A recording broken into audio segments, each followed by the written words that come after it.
अस्सलाम वालेकुम। ਅੱਜ ਮੈਂ ਤੁਹਾਡੇ ਸਾਹਮਣੇ ਆਪਣੀ ਆਪ ਬੀਤੀ ਪੇਸ਼ ਕਰਨੀ ਆ ਜੀ। ਲੰਘੇ 3 ਮਹੀਨੇ ਸੀ ਬਾਪ ਦੇ ਘਰ, ਮਿਲਿਆ ਬਾਪ ਦਾ ਨਾਂ ਇਹ ਪਿਆਰ ਰੱਬਾ।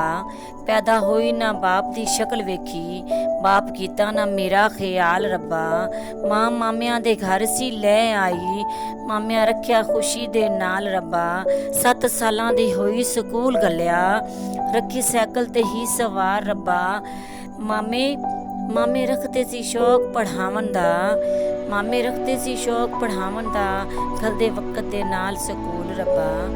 ਉਹਦੇ ਲਾਡਾਂ ਦੀ ਮੈਂ ਕੀ ਤਾਰੀਫ ਕਰਾਂ, ਉਹਦੇ ਲਾਡਾਂ ਦੀ ਕੀ ਮੈਂ ਤਾਰੀਫ ਕਰਾਂ।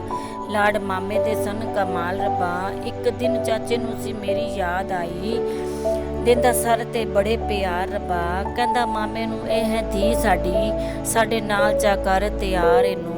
ਮਾਮਾ ਸੁਣ ਕੇ ਗੱਲ ਮਾਯੂਸ ਹੋਇਆ, ਦਿੰਦਾ ਰੱਬ ਜੇ ਆਪਣੀ ਔਲਾਦ ਮੈਨੂੰ।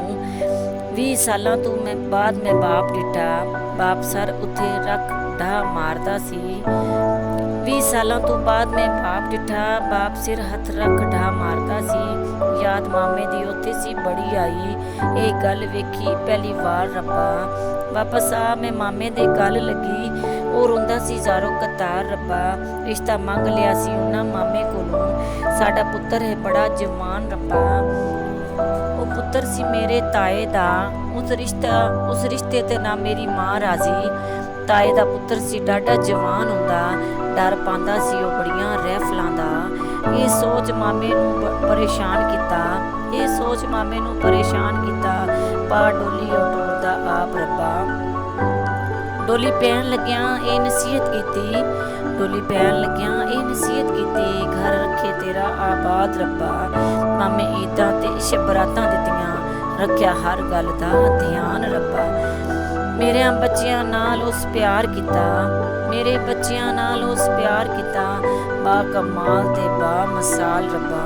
ਮੇਰੀ ਯਾਦ ਨਾ ਬਾਪ ਨੂੰ ਕਦੀ ਆਈ ਨਾ ਚਿੱਠੀ ਤੇ ਕਾਲ ਰੱਬਾ। ਮਾਮਾ ਸੁੰਝੜੀ ਕਰ ਹਵੇਲੀ ਗਿਆ, ਹਰ ਪਲ ਨਾ ਭੁੱਲੇ ਉਹਦੀ ਯਾਦ ਰੱਬਾ।